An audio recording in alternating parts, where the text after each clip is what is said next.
Hey guys, welcome back to my channel. Today I'm going to show you how to grow your very own Coleus from seed. Now, Coleus can either be an outdoor plant, but you can also grow them inside. The ones that I've got planted in containers haven't done as well as the ones that I've got inside, but that's probably because I may or may not have overstuffed this container with too many plants. First off, I grabbed a ratchet container, filled it with some compost, and then sprayed it with some water, just so the compost was moist. The seeds are incredibly small, so you have to be really careful when you're handling them.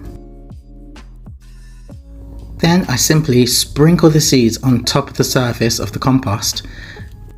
Once done, I'll gently press down on the surface of the container, just to make sure that the seeds have made direct contact with the compost.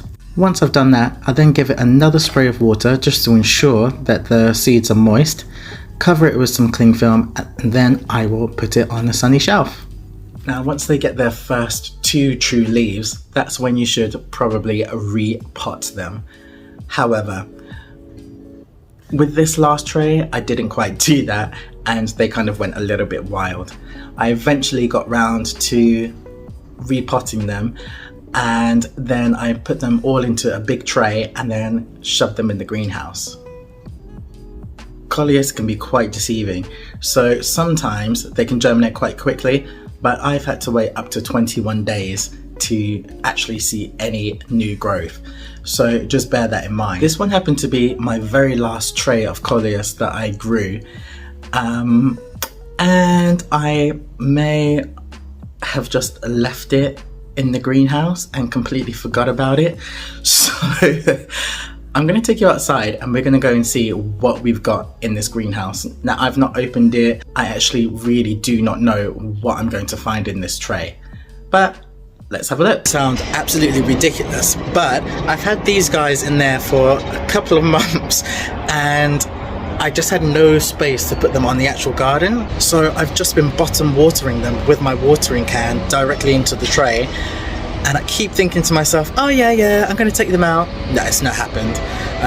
In fact, look, if you look behind me, you can already see the mess. Now, I've not touched them. I don't even know what I've got in there. I'm really hoping that I've got one that is a white variegated one, because I've got around about 3 or 4 pink and red ones inside already. So, moment of truth time, guys. I'm going to pull it out and we're going to have a look and see what we have.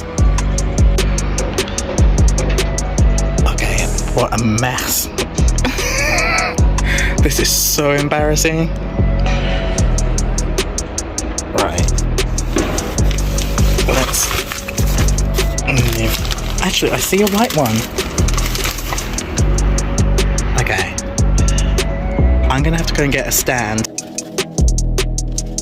Oh my gosh, just look at the concentration on my face, you guys. I had no idea that they had got this big. Oh my gosh. Okay, so I completely forgot that there wasn't just one tray, there were 2 trays of them. But I'm not hating, because in the second tray is the white variegated one that I was hoping for. Let me just set this down so we can get a closer look. I've got to say, I'm super happy with this. Just look at the different variety of colours that I've got here. Here's one of the white ones that I was after, and it looks stunning. You can tell by all of those droopy leaves how poorly they've been watered.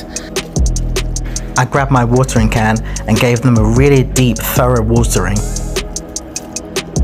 And then come back later on in the evening and see how they're doing. Now after good old watering, they're looking a hell of a lot better. Let me show you them now. Absolutely beautiful. Watering requirements for these guys can be quite tricky. They don't like to be drenched in water, but at the same time they do not like to be dry at all. So what I found is the best way to keep them happy is to make sure that the soil is moist at all times. The plants in my bedroom, for example, they get the most amount of sunlight out of all of my Coleus plants. So for those, I end up having to water them every 2 days or so, because they just absorb so much water.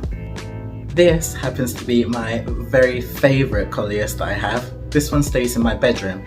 Now as you can see, it's also beginning to flower. Let me get a closer look for you. As this is an indoor plant, it's not going to get pollinated, so what I probably should do is pinch this out. I've left this guy to grow as tall as possible, but if you did want to make it branch out and get a bit bushier, what you can do is just pinch it, so you take off the top, and then from the sides, new growth will push out. As soon as you cut along the stem, it will branch out on either side.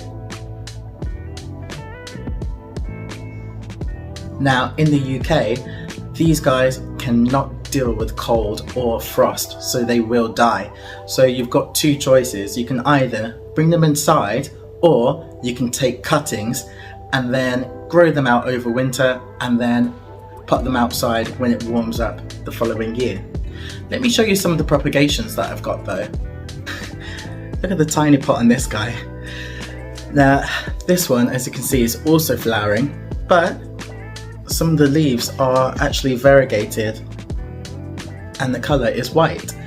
So if I wanted to make more of this plant, for example, and I wanted to propagate it, first things first, I would just snip off the flower, then leave yourself around about 2 nodes. I'm just going to chop it here, which leaves me with this cutting here. Take off these at the side. I will most likely take this one off as well. I'll just pop this in water and I'll get the roots from the bottom, and I can already see I've got some nice new shoots here on the way anyway, and I'm going to get a nice bushy plant from this one. If I wanted a slightly longer plant, what I would do is I would have made the cutting a little bit longer. I do have another one that's slightly longer, so let me show you that as well. So I choose to propagate in water, but you need to make sure that when you are propagating it, that you pick a stem that's quite thick and sturdy. If you pick one of the younger, newer stems, once you have it in water, it kind of rots.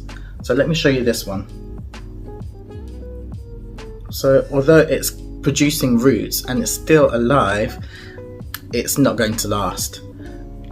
Whereas this one has got a lot thicker stem, and as you can see, this one may just be in need of a repot. Jason, that's terrible. Plant, I'm so sorry. But as you can see, it's also flowering. At the time I had my very own plant swap that I was doing, and so I was kind of using my Coleus as currency when I was going to plant swaps. And my dear friend Pat, who I've not seen in a long time, hello Pat if you're watching this, I gave her one of my Coleus, and this is what it looks like. Absolutely beautiful. She's done an amazing job with it. Well, I hope you've enjoyed this video. If you did, don't forget to give this video a like, and if you've not already, don't forget to subscribe to the channel and become part of the CG family. Hopefully I'll see you again soon. Bye!